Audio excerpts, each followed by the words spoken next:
Selamat sejahtera, nama saya Mutiara. Vanakkam, my name is Sadhana. Hi, my name is Sarujri. Ni hao, my name is Tashwin. We are from SMK Taman, Mutiara 2. Well, people on average are buying 60% more clothing today than they were 18 years ago, and they keep those clothes about half as long. Brooke Katz explores the issue of overconsumption. It happens over and over again. You see something you like online, place an order, it's in your closet for a while before being donated or put directly in the trash. But now, with fast fashion, that cycle is repeating at breakneck speed. And shoppers searching for new looks at low prices love it. What exactly is fast fashion?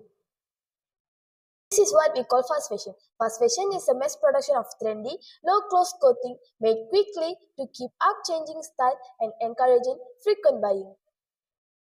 Has consumption really increased that much? Yes, according to FashionNet, the past 2 decades have seen a continuous growth for the fashion industry. Consumers today purchase 60% more clothing than they did 15 years ago. People are buying cheaper and trending outfits to keep up with what's popular on social media. New styles appear almost overnight, and wardrobes are updated faster than ever before. But while these clothes may be low in price, the true cost is paid by the environment. Today, most clothes contain synthetic material, and much of that material is derived from plastic. What made this fabric magic at one point is now the reason for its disrepute. And with less than 1% of textile waste recycled into new garments, the vast majority of the clothes we wear end up in landfill. Natural fibers like cotton decompose within few years. However, synthetic materials such as polyester, it takes 200 years to break down. Most of this ends up in landfill. Fast fashion may seem affordable, but the environmental cost begins the moment we purchase more than we need.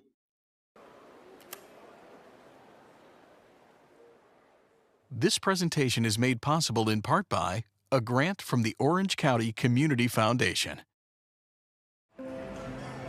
Today, American consumers purchase roughly 4 times as much clothing as they did over 40 years ago. In Los Angeles alone, over 70,000 tons of textiles are discarded annually. 100 million pieces of garment are pushed out every single year, and that doubles what it was in 2000, roughly. Fashion as an environmental problem is fairly recent. It's gotten a lot of heat for waste that shows up in open dumps in the Atacama Desert in Chile, in West Africa. According to the Star, Malaysia generates around 2 million kilograms of textile waste daily, largely driven by the overconsumption and short clothing lifespans. Many items are worn only a few times before being discarded. This outgoing culture increases demand for constant production. What happens after we throw these clothes away? In 2021, Malaysia recorded 432,901 tons of textile waste, according to the Solid Waste Management and Public Leasing Corporation reported by the Star.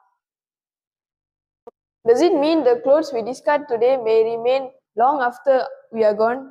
Yes. Basically, when consumption increases at this speed, so does waste.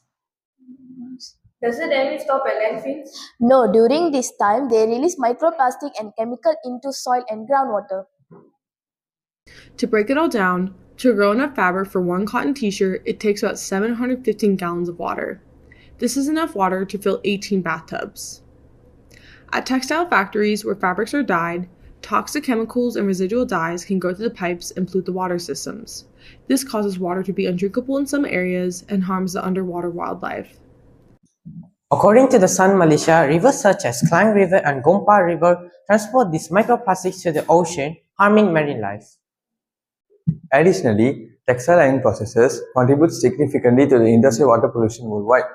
These pollutions harm marine life and contaminate the food chain.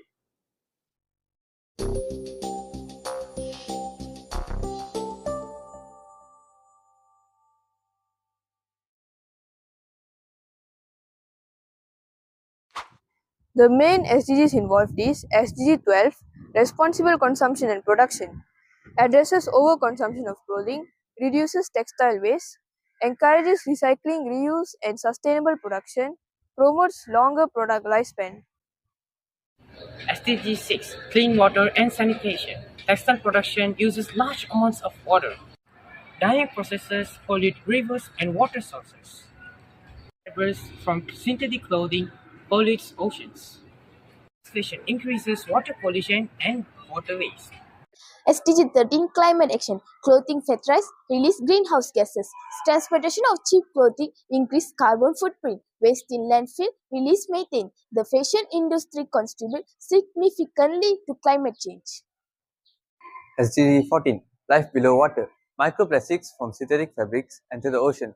Textile dyes pollutes marine ecosystems. SDG 15 Life on Land. Textile waste fills landfills. Chemicals harm soil and ecosystems. Deforestation occurs for raw materials like cotton. I believe fast fashion encourages people to buy more than they need. Trends change quickly, so clothes are worn only a few times before being thrown away. This increases textile waste, pollution, carbon emission, and global warming. In my opinion, fast fashion is the biggest threat out to our environment. Many clothes are produced quickly and cheaply with leaks and massive waste. Factories use a lot of water, chemical, and energy, causing water pollution. In conclusion, fast fashion has a serious impact on our environment. It creates pollution, creates large amounts of waste, and harm both our land and oceans. The production of cheap, trendy clothes uses too much water, energy, and harmful chemicals which damage ecosystem and marine life. If we continue this habit, our green forests and blue oceans will suffer even more. However, we still have the power to change. By choosing sustainable fashion, reducing waste, reusing clothes, and supporting eco-friendly brands, we can protect our planet. A green and blue future depends on our daily choices. If we act responsibly today, we can ensure a cleaner, healthier earth for the next generation.